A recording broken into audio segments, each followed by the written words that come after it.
I do believe that governments around the world have lagged behind innovators.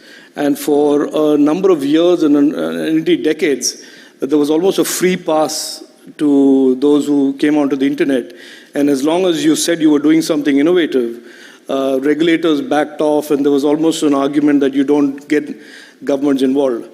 I think the governments around the world are now catching up to the fact that the internet represents good, internet represents innovation, but the internet also represents user harm, it represents criminality, it represents FTX, it represents all kinds of players. And so therefore there has to be this framework of rules and no-go areas for all platforms. We in India are building that framework, which is not to say that we will strongly regulate. I don't like the use of the word strong regulation with the internet and innovation. These are, in a sense, opposites and contradictions. So we will lay out these boundary conditions of openness, safety and trust and accountability, which we believe will allow the innovators and the true innovators to flourish. Countries that have, in a sense, been left behind or have not been able to afford the digitization that other advanced nations have been able to invest in, it affords them an opportunity, it gives them an opportunity to rapidly climb up that ladder of digitalization that many other countries have embarked on and successfully achieved.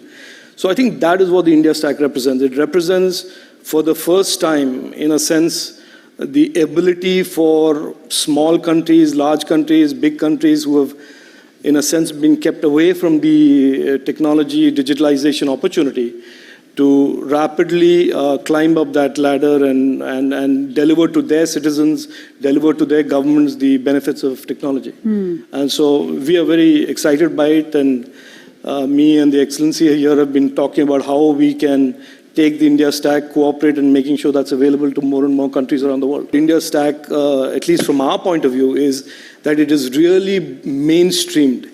Every Indian who otherwise would have stayed out of the system or would have been at the edges and the periphery of the system and would have had to deal with all of the problems on their own.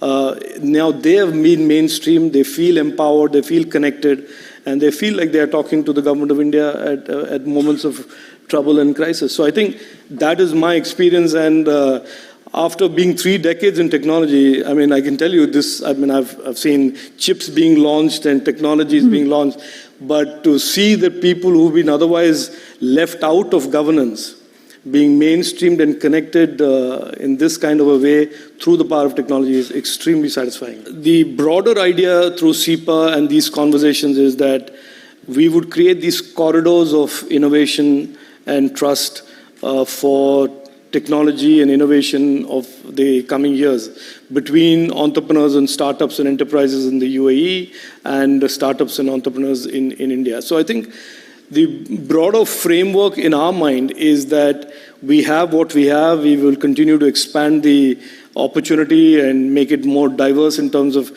technology and innovation in India, move from the consumer tech to semiconductors and electronics and AI and blockchain, but also have these really enduring partnerships between UAE and India and other countries, which are built around these corridors where data can flow, innovation can flow, ideas and products and devices can come out of those partnerships.